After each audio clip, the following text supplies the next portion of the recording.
সীতা মরলে সীতা পাবো আমি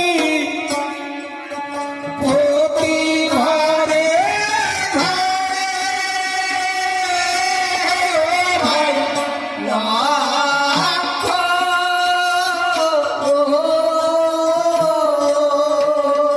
আরে সীতা মরলে সীতা পাবো আমি প্রতি ঘরে ঘরে ভাই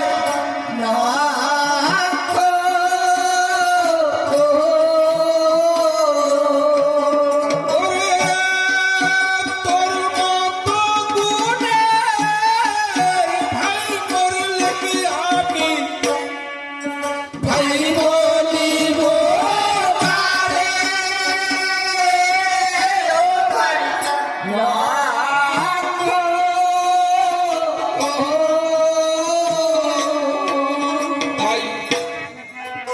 উঠরে উঠরে উঠলে লক্ষণ উঠরে আমার করে ভাই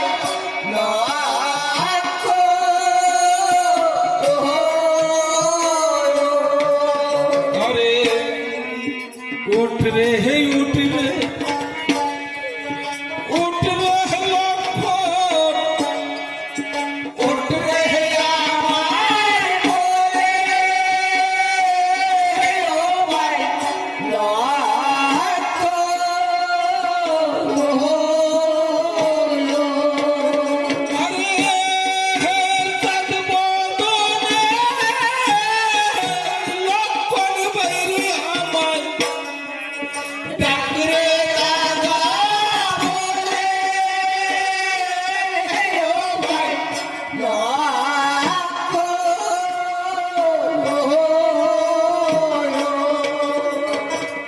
ভাতৃশোক পৃথিবীর বড় বড় 5টা শোকের অন্যতম শোক। পুত্র শোক, ভাতৃশোক।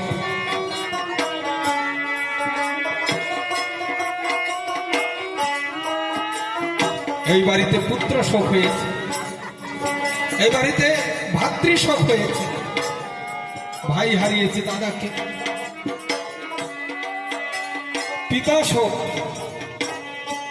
পুত্র হারিয়েছে পিতাকে। মৃত্যু যন্ত্রণা, এই মৃত্যু যন্ত্রণার মতো শোক এই পৃথিবীতে আর দ্বিতীয় কোনটি নেই। কেউ বুকে হাত দিয়ে বলতে পারবে না আমি কোনো না কোনো শোকে বিধবস্ত নই। আমরা প্রত্যেকেই কোনো না কোনো শোকে বিপর্যস্ত হয়েছি। প্রভু রামচন্দ্র ভাই হারা হবার আশঙ্কায় লক্ষণকে জড়িয়ে ধরে বিলাপ করছে। যখন আমি এই বিলাপের গানটি গাই আমিও আমারও মনে পড়ে যায় আমার ভাইয়ের কথা, আমার মনে পড়ে যায় আমার মেজদার কথা। আজ থেকে 1.5 বছর পূর্বে আমি আমার ভাইকে এমনি ভাবে হারিয়েছি। তাই উঠরে উঠরে উঠরে লক্ষণ উঠরে আমার কোলে ভাই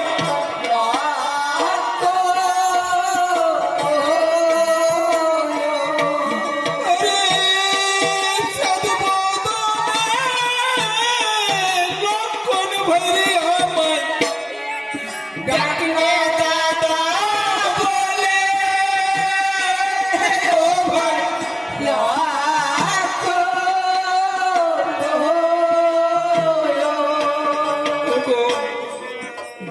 বিপদে পড়লে লোকে ডাইনে বায়ে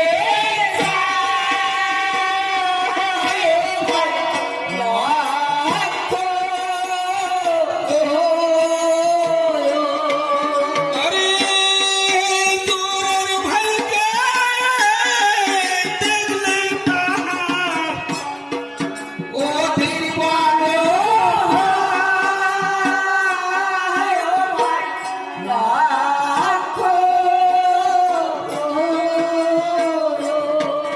আরে এই নিশিপ্র ভাত হলে আমি কারবা বাড়ি যাব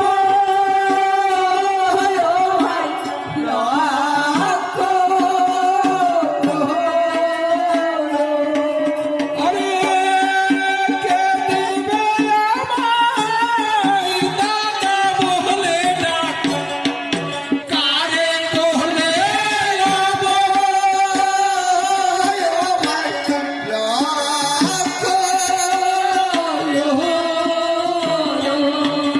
আরে কার ভাই হব বিপদ ঘট ভাই রে কারবা হয় আমার দশা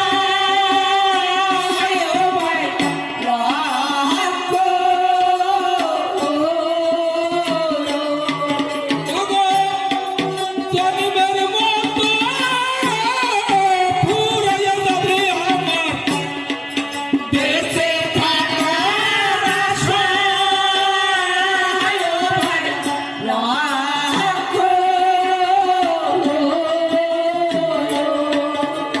ভাই রে এই বনবাস শুধু আমার হয়েছিল তোদের না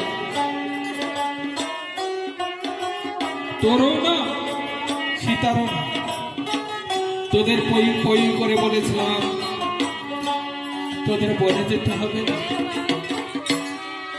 তবু তোরা আমার কথা শুনিস না মা সুমিত্রা এসে বলছে ধরো ধরো রামচন্দ্র লক্ষণকে নাও সাথে 14 বছর পূর্ণ হলে দিও আমার কাছে ভাই লক্ষণ চল আমরা দেশে চলে যাব মায়ের ঘর মায়ের কোলে ফিরিয়ে দে যদি তোর এমন তেমন কিছু হয়ে যায় আমি কি নিয়ে দেশে যাব সীতা তো চুরি হয়ে গেছে তাই চল কাজ নাই রহনে কাজ নাই বহনে কাজ নাই সীতা দিয়ে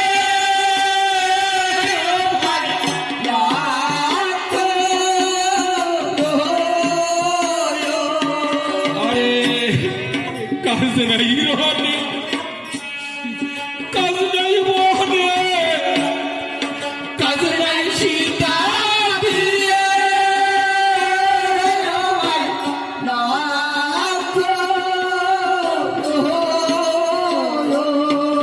আমরা দেশের মানুষ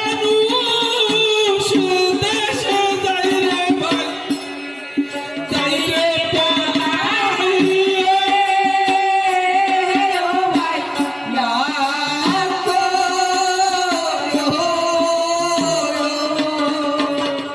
প্রভু রামচন্দ্র লক্ষণকে বলছে কাজ নাই রনে কাজ নাই বনে কাজ নাই সীতা দিয়ে দেশের মানুষ দেশে চলে যায় যাইরে পলাইয়ে আমাদের বনবাস পূর্ণ হয়ে গেছে 6 দিন পেরিয়ে গেছে চল আমরা দেশে চলে যাই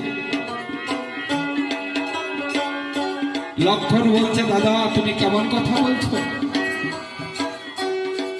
মা সীতা জানে প্রভু রামচন্দ্র আমাকে ফেলে চলে গেলেও ঠাকুর লক্ষণ আমাকে ফেলে চলে যাবে না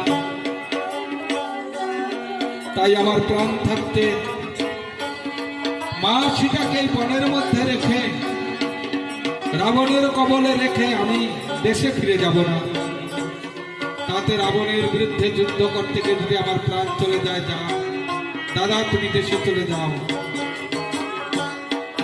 লক্ষণ বলে ও হে দাদা তুমি কেমন কথা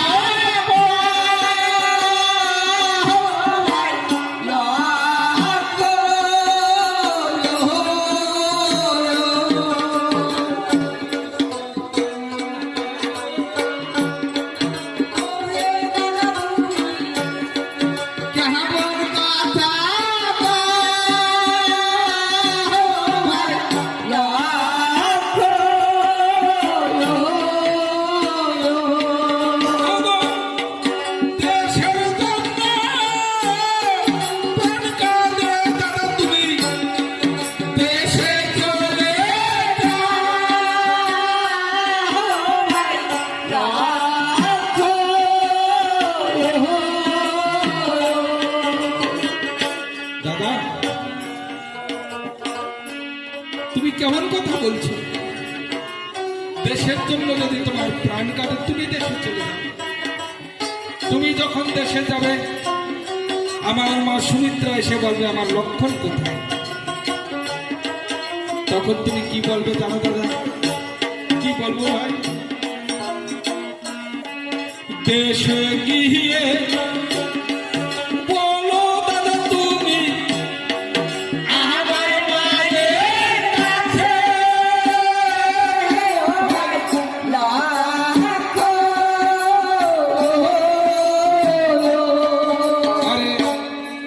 দেশে গিয়ে বলো দাদা তুমি আমার মায়ের কাছে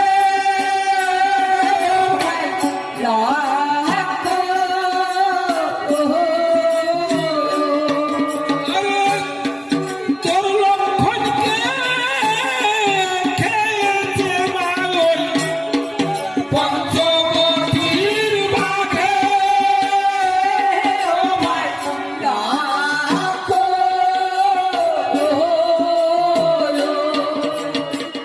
যখন ভাগে খাওয়ার কথা বলবে আমার মা লক্ষণ লক্ষণ বলে কাঁদবে। দাদা তখন তুমি এক কাজ করো, তুমি আমার মাকে মামা বলে ডেকো। কেমন? আমি দেশে ফিরে যাবো না। মা সীতাকে ওই রাবণের কবলে রেখে আমি দেশে ফিরে যাব না। এতে যদি আমার প্রাণ বিসর্জন হয় হবে। দাদা তুমি চলে যাও।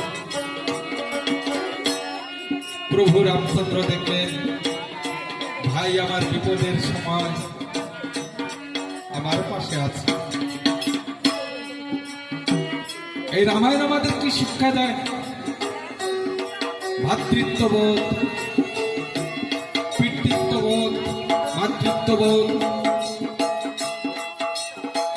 ভাই ভাইয়ের প্রতি কর্তব্য।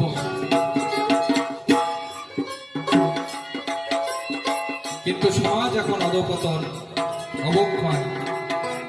সামান্য স্বার্থের জন্য ভাই ভাইকে দেখে না। বৃদ্ধ পিতামাতাকে বৃদ্ধাশ্রমে পাঠিয়ে দেয়। সমাজ অবক্ষয়ের দিকে ধাবিত হচ্ছে। শাস্ত্র আমাদেরকে শিক্ষা দেয়। শাস্ত্র কথা আমরা কজনে শুনি? কে শুনে? যারা শুনলে কাজে লাগবে তাদের তো দেখতে পাচ্ছি না। যারা ভুক্তভোগী তারা শুনছে। ওগো দাদা, দেশের জন্য যদি তোমার মায়া হয় তুমি চলে যাও, আমি দেশে যাব না। রামচন্দ্র দেখলেন ভাই আমার পক্ষে আছে, আমার বিপদের সময় আমার সহায়ক হিসেবে রয়েছে। তাই ভাইকে জড়িয়ে ধরে বলছে, ঠিক আছে ভাই, আমরা একযোগে রাবণের বিরুদ্ধে যুদ্ধ করব। সীতা যতক্ষণ পর্যন্ত উদ্ধার না হয়। ওহে মিত্র বিভীষণ, বলো বলো বলো, মৃত্যুবান আছে কোথায়? মন্দাদরের কাছে। বলছে রাবণের প্রধান পাটরানী মন্দাদরের কাছে, অতি সংগোপনে। ঠিক আছে। হনুমান ছিল পিছনে, লম্ফ দিয়ে সম্মুখে